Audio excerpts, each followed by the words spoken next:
Scene one, Apple, take one. Grâce à la DIV, j'ai eu la chance d'être en contact avec plusieurs sociétés, notamment KPMG, avec laquelle j'ai réalisé ma première affaire dans le courant de l'année dernière.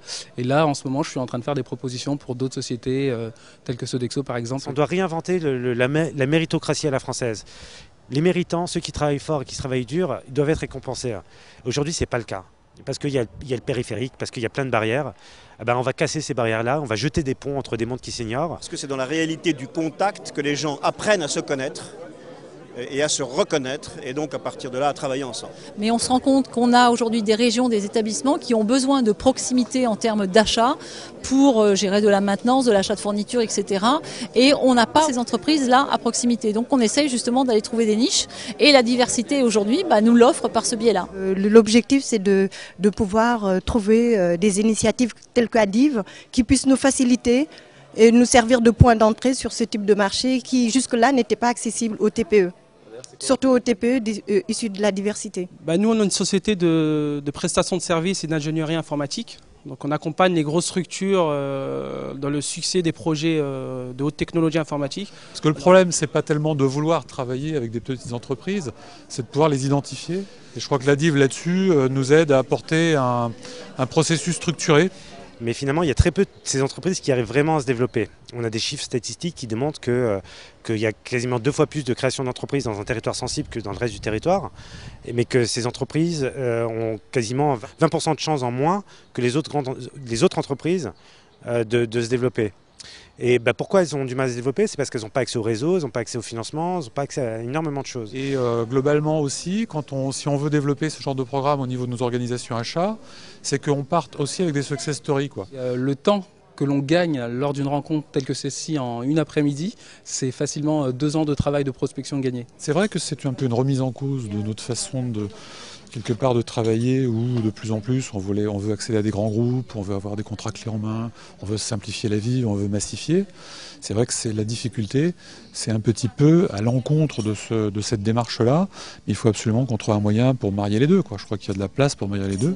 Quand on crée sa boîte, et à plus forte raison quand on est issu de banlieue, on a généralement assez peu dans ses relations proches en fait, de directeur des achats, de responsable communication, marketing, etc. Non seulement ça rentre dans les aspects de RSE, comme on les appelle, donc responsabilité sociale des entreprises, mais en plus ça répond à un besoin des acheteurs. Les acheteurs ont besoin d'identifier des nouveaux fournisseurs constamment. Alors même si la politique des grands groupes est aujourd'hui de réduire le nombre de fournisseurs, le désir des acheteurs aujourd'hui est de pouvoir compter sur des fournisseurs de qualité. Où peut-on trouver ces fournisseurs de qualité aujourd'hui? Le calcul il est simple, on peut les trouver dans les territoires là où il y a le plus de création d'entreprises, tout simplement. Moi j'ai suivi toutes les étapes de la création d'une entreprise, je suis passée par une boutique de gestion, j'ai trouvé un organisme de financement qui m'a aidé à avoir un prêt d'honneur. Ce prêt d'honneur m'a servi d'effet levier pour trouver une banque aujourd'hui qui m'a permis de démarrer mon activité en toute sérénité. Mais la valeur ajoutée d'ADIV, c'est effectivement de pouvoir accéder au marché du grand compte pour des TPE. Donc on est là aujourd'hui tout simplement aussi pour faire notre métier, pour financer ces chefs d'entreprise. Les entreprises qui sont dans les quartiers, dans les pépinières, ne trouvent pas nécessairement de crédit à court terme.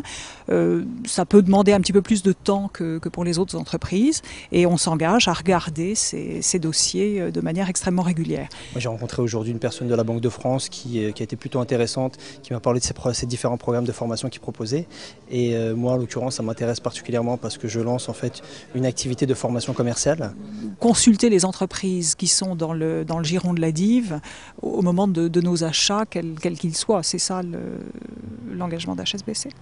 Indirectement, sans le vouloir, on va en profiter finalement. Parce que chaque fois que des entreprises naissent et se développent, c'est bon pour les cabinets KPMG. À un moment donné, on se doit d'être compétitif. Et l'intérêt quand même, c'est de s'assurer partout où les solutions sont là disponibles, qu'on obtienne le meilleur scénario possible. C'est parfois les pays à bas coût, mais pas seulement. On se rend compte qu'acheter tout près de nos sites de production peut aussi présenter un intérêt économique. Donc, on fait des affaires avec des gens qu'on connaît.